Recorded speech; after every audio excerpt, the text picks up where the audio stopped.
नमस्कार, आप देख राजधानी समाचार। बात की जाए राजगढ़ लोकसभा सीट की तो राजगढ़ के हम ये बोरा नगर परिषद में हैं। बोरा है भाजपा पार्टी के तमाम बड़े नेता और तमाम छोटे कार्यकर्ता पहुंचे हैं। यहाँ पर हमारे साथ कोरावर के जो नगर पालिका अध्यक्ष प्रतिनिधि उनसे बात करेंगे कि क्या माहौल है और जनता क्या चाह रही, क्या लग रहा है इस बार भारतीय जनता पार्टी के प्रत्याशी हैं, क्या आशा है उनकी? भारतीय जनता पार्टी के प्रत्याशी पिछली बार के 2019 के चुनाव से भी अधिक मतों से चुनाव जीतेंगे। सामने एक बड़े नेता है सुना दिग्विजय सिंह। कोई बड़े नेता नहीं है, हमने उनको 1989 में भी चुनाव हराया है 55,000 से अधिक वोटों से। आज भी वही दिग्विजय सिंह जी है, उस समय भी वही थे। कांग्रेस आरोप लगा रही है कि रोडमल नागर जी ने कुछ नहीं किया, न विकास किया, न क्षेत्र में नहीं जाते, जनता के बीच नहीं जाते। नहीं, ये कहना गलत है। रोडमल जी ने हमारे यहाँ मेडिकल कॉलेज की सौगात दी है, कुंडालिया की सौगात दी है, मोहनपुरा की सौगात दी है, रेलवे लाइन की सौगात दी है, रेसई डैम की सौगात दी है। अनेकों काम रोडमल जी के नेतृत्व में हुए हैं। आपका नाम पूरा परिचय? मैं बाला प्रसाद चंद्रवंशी, सांसद प्रतिनिधि कुरावर। आप क्या कहना चाहते हैं, आप कहाँ से आए? कुरावर मंडी। क्या कहना चाहते हैं, क्या लग रहा है इस बार, क्या स्थिति है चुनाव? भाई साहब ने बोला तो है। क्या स्थिति है? दो बड़े नेता हैं कांग्रेस के सामने दिग्विजय सिंह। भारतीय जनता पार्टी पिछले चुनाव से भी ज़्यादा वोट से जीत करेगी। वो पब्लिक का थोड़ा सा कहना था तो वो गलत फहमी थे कि वो रोडमल जी यहाँ दिख नहीं पाए। ठीक है, वो वहाँ काम करे या दिखे, लेकिन पिछले बार के चुनाव से भी अच्छे वोटों से जीत होगी। कुछ भाजपा की महिला नेत्री थी, क्या लग रहा है, क्या महिलाओं में क्या कहना चाहते हैं? महिलाओं में भैया पहले से अधिक रुझान है। आपने देखा कि 5 लोकसभा सीट, जबकि आपका पत्रकार मीडिया सब फेल हो गया। 5 लोकसभा सीट में हमारे विधानसभा में भारी बहुमतों से जिताया।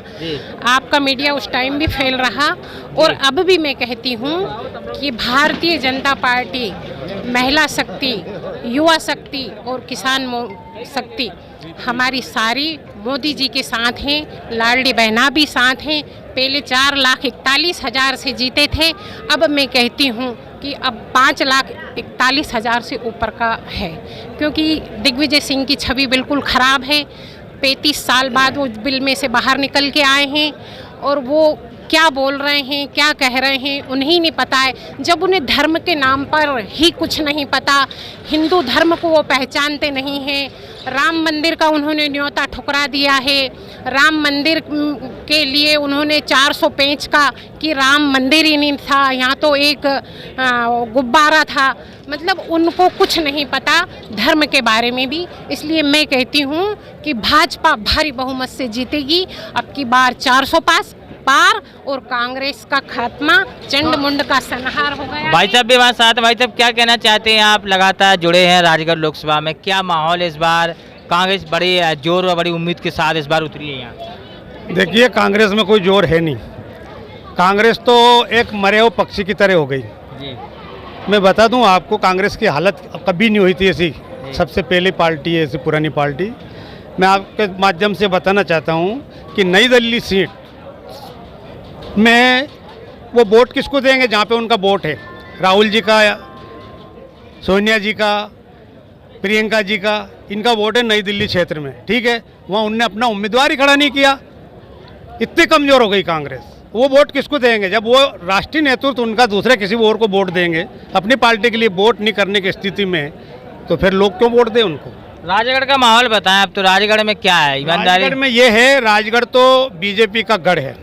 ठीक है, पार्टी लोग कह रहे हैं कि रोडमल जी का विरोध है, क्षेत्र में नहीं गए, काम नहीं किया। देखिए, कोई विरोध नहीं है। सांसद का काम होता है बड़ी योजना लाने का।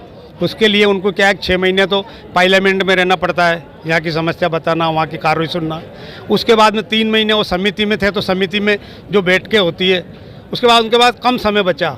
उसमें भी बाकी मंत्रियों के यहाँ जाकर के उन्होंने जो यहाँ पे योजनाएं लागू करवाई है, उन्होंने बहुत काम किया है। ये अफवाह कांग्रेस के लोग फैला रहे हैं, भाजपा कार्यकर्ता अच्छी तरह समझ रहे हैं। रोडमल जी की पहल से मैं बता दूं आपको कि जो मोहनपुरा बांध है, कुंडालिया बांध है, रेसई बांध है, पार्वती बांध है, सोटालिया, ये उन्हीं की देन है रोडमल जी की। मोदी जी को क्या पता है कि रेसई कहाँ है, कुंडालिया कहाँ है, मोहनपुरा कहाँ है? ये बताने वाला तो चाहिए था। वो बताने वाला रोडमल नागर जी है। इसी तरह से आज राजगढ़ में मेडिकल कॉलेज बन के तैयार होने जा रही है। इतना बड़ा काम और क्या कर सकता है एक सांसद? अब सांसद कोई नाली खरंजे के लिए थोड़ी बनता है, सांसद का पार्लियामेंट से संबंध होता है और केंद्र सरकार की जो बड़ी योजना होती है उसके लिए क्या है कि बहुत मशक्कत करनी पड़ती है और वो नागर जी ने करी। दिग्विजय सिंह ने भी वो बाधा निभाओ यात्रा निकाली, गांव-गांव जा रहे कि गली गली घूम रहे। देखिए रोड दिग्विजय सिंह जी का ऐसा है कि वो 10 साल मुख्यमंत्री रहे यहाँ से, ठीक है, 5 बार उनके भाई सांसद रहे, 2 बार ये भी रहे और भी नारायण सिंह जी आमलवे वगैरह उनके सांसद रहे। अब जो लोग कहते हैं ना कांग्रेस के लोग अफवाह करते हैं, वो कितनी बार आए लोगों के पास घर पे और गांव पे? पहले तो हम ये पूछें उनसे। तो ये सब बेकार की बातें हैं। मैं जनपद में था, जनपद से एक प्रस्ताव लेके मैं जब हमारी पार्टी में थे लक्ष्मण सिंह जी, तो हमसे उन्होंने बोला था यार आप रावगढ़ आ जाओ, मेरा ऑफिस में दे देना और मैं आपका ये बोड़ा का जो काम बताया था हमने वो मैं करवा दूंगा। जब हम कागज़ लेकर के वहाँ गए एस्टीमेट लेके, तो भाई साहब सुनो, वो चड्डा पहन के टी शर्ट पहन के बंदूक टांग के शिकार खेलने गए और हम जनप्रतिनिधि जनपद अध्यक्ष और वहाँ उनके यहाँ उनका इंतजार कर रहे हैं। कागज़ उनसे कि पीए को दे दो कागज़, क्यों दे दे भाई, ये तो हम वहीं से भेज देते डाक में। तो ये उनका कार्यशैली थी काम करने की। आज हमारे जनप्रतिनिधि चाहे मोदी जी हो, सांसद हो, विधायक हो, हमारे मुख्यमंत्री हो, इनकी कार्यशैली देखिए आप, वो काम करते हैं, काम में चिंता करते हैं। किसानों के हित में दिग्विजय सिंह जी ने कभी कोई काम नहीं किया, किसानों को डुबोने का काम किया।